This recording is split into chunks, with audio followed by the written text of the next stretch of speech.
Hello beautiful people, welcome back to our channel. Very early, indigenous people of Biafra was proscribed over their activities, and the people, that's the elders, the leaders in that particular region, southeastern region, were quiet about it. But as events unfold and everybody started seeing the way other regions are protecting their own, technically speaking, they were guarding even their very own so that they are not giving name tags. Events have started unfolding, and the southeastern region have also started learning the technicalities involved also in leadership, especially in that region. But before we go to the newspaper to find out what it is, the region and their leaders, the youth, are making demands over the issue of indigenous people of Biafra, IPOB in particular. We'd like you to subscribe to our channel by clicking on the red subscribe button. Beside it, you see a bell notification icon. Please go ahead, click on it to get notified as soon as we update our channel on YouTube. But the Apex Youth Wing of Ohaneze and Igbo, the Ohaneze Youth Council, that's OIC, has appealed to the federal government to deproscribe and delist the indigenous people of Biafra, IPOB, as a terrorist organization.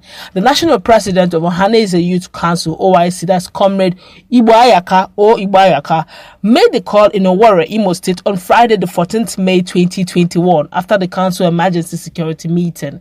In a statement signed by Chukwuemeka Chimerue, the Special Assistant on Media and Publicity to OIC National President, he noted that after the Nigerian Biafra War, the people of the eastern region went through all kinds of demeaning treatment and marginalization that has spurred secessionist agitations by various groups in the region. He added that the proscribing IPOB is an act of tyranny of President Muhammadu Buhari led federal government that would open avenues towards confronting and solving the issues that has bedeviled the region and its people at large for peace to reign. The statement reads further: Ohaneze Youth Council questioned the federal government's retention of unarmed and non-violent IPOB on its terror list, which proscribes the Biafra separatist group's activities, while groups like Boko Haram and the Fulani herdsmen, mass killers who are on killing spree, are moving around freely and pampered with a proposed settlement.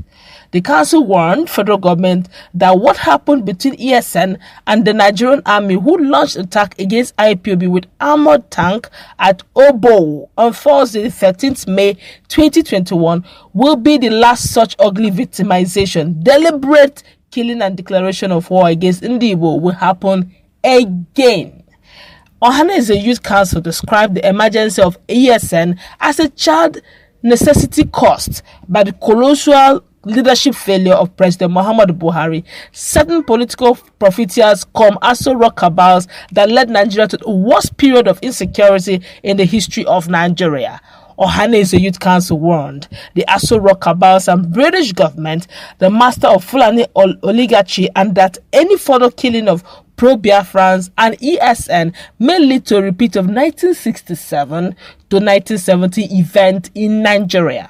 Ohaneze Youth Council also faulted the misuse of state power by federal government officials, including President Buhari, which resulted in the illegal proscription of an unarmed group such as IPOB, which is the indigenous people of Biafra, and its labeling as a terrorist group, even as the same administration went ahead and went about dialoguing with bandits group Boko Haram, violent armed killer headsmen, and failing to declare their leaders, known as Miiti Allah Cattle Breeders Association, as a terrorist organization.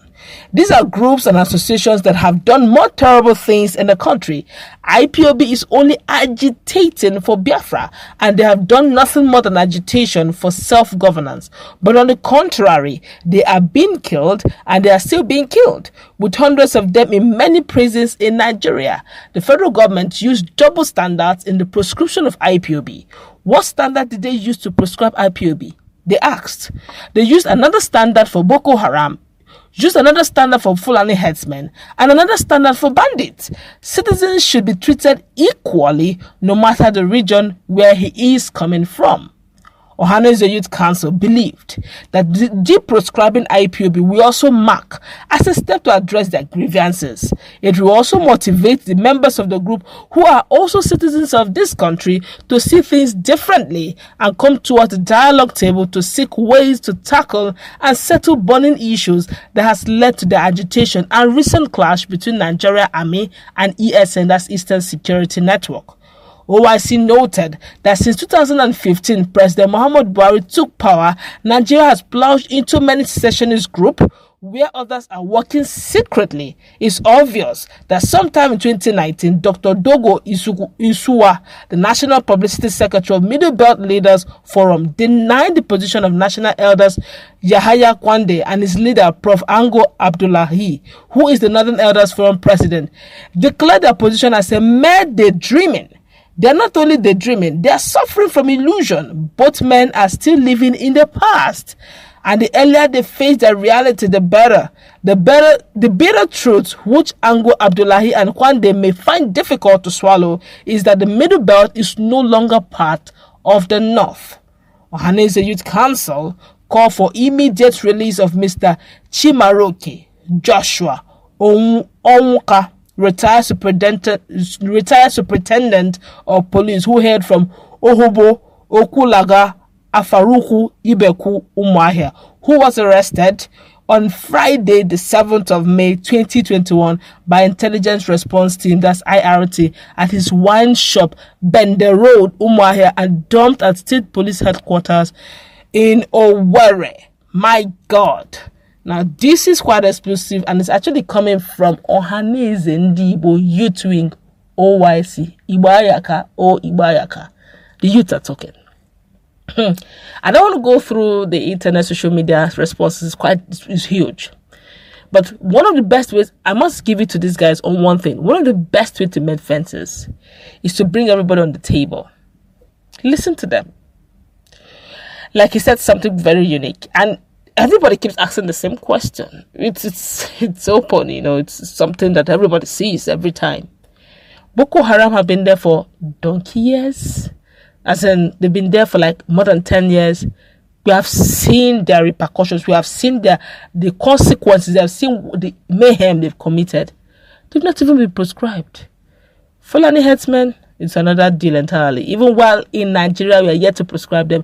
Internationally, they're given fourth position, and gradually they're increasing in their rank and file in that organizational list. But in Nigeria, we are told to be accommodating to our brethren. But yet, we keep seeing them every time committing so much mayhem, and no one seems to bat an eye. And these guys, over time, shouting simply because they're agitating for their freedom. Is that a problem now? It's not. It's a case of listening to them, find out what it is that the country is not doing well for them, and come on the same table and dialogue with them. Dialogue is the key. But if for any reason now the youth are talking and they're making some references, the youth are making some references that what took place in Obo in Imo State, which, funny enough, they've not been able to give us full details of what happened there. But let's put in our comment section. It's quite a big one. Let's interact. What's the take on what OYC Youth Wing are saying? Let's interact. Have a nice time. God bless you. Bye.